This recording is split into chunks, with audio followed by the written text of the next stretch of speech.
Mugen just dropped what should have been its biggest, most hype update yet. Every style now has an awakening, traits have been reworked, and they even added a new snowy map. Sounds like a W, right? At least, that's what I thought when I logged in.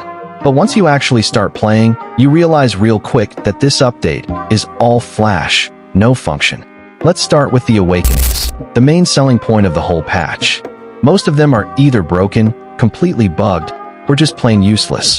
Water style has a nice looking cutscene, sure, but if you're too close to the enemy, it bugs out and traps you. Sound breathing's ULT doesn't even fire half the time. It either cancels itself or just bugs during the animation. Flame's flaming tiger move leaves you standing there frozen, completely vulnerable. Shockwave doesn't even have an awakening moveset yet.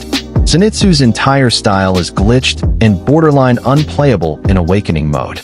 Surface Slash, which was supposed to be one of the clutch awakened finishers, only works when your enemy is under 50% HP, supposedly, but no one really knows because it's so inconsistent.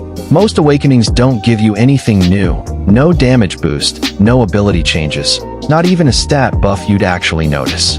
The best you get is maybe a slight jump boost, and that's if the game feels like giving it to you. It honestly feels like the devs threw awakenings in just to say they did, without testing, balancing, or even checking if the buttons work. And then there's the trait system, which somehow made the game even more frustrating. If you had buffs on your style before the update, they're gone.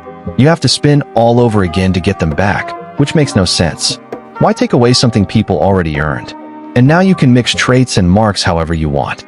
Sounds fun for creativity, right? Except now Akaza can run Rengoku's moves, Tenjin can use poison, and it just becomes a chaotic, unbalanced mess. There's no more character identity, no Akaza versus Rengoku moments, just random, spin-to-win combinations that ruin any sense of style loyalty. Even Jotaro can't use poison anymore after the Uplift update, which makes no sense since poison was a core part of his kit. And to top it all off, a ton of players, and I mean a ton, lost all their data after the update. No rollback, no warning, no fix. Just boom, wiped. Imagine grinding for days, unlocking everything, and waking up to find it all gone. That's the kind of thing that makes people uninstall instantly, and a lot of them did. I've seen players say they've fully quit, and now just watch Mugen content instead. That's how far off the deep end this update has gone. Now, to be fair, and I'll give credit where it's due, the new map is actually fire. It's got snowy terrain, a clean layout, more places to fight, better visuals. Honestly, the only thing that feels like it got real attention. But let's be honest, one good-looking map doesn't fix a broken core.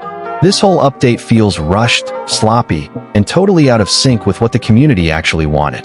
Mugen used to be all about sharp PvP, skill-based movement, and clean matchups.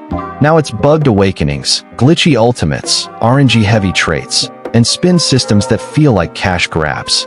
The devs clearly aren't listening, or worse, they're just pushing stuff out to keep attention without polishing anything. Some players even pointed out that one of the devs has a track record of dropping flashy anime games, milking spins, and letting them die. And honestly, it's starting to feel like Mugen might be headed down the same path if they don't turn this around fast. So if I had to rate this update, it's a 5 out of 10, and that's being generous. The map is great. Yeah, but everything else? Broken. If they actually fixed the awakenings, gave real buffs, and made traits meaningful without being locked behind spins, maybe it'd be a 7 or 8. But right now? Nah. Let me know in the comments what your experience with the update was. Did it completely flop for you too? Or is there still hope if they fix the bugs and rethink some stuff? We just hit 1,000 subs, which is crazy, and I appreciate all the support. This month the goal is 1,500 subs, so if you haven't yet, hit that sub button. It really helps out. And if you want to talk more Mugen or just vibe with the community, the Discord is in the pinned comment. Come through. Peace out.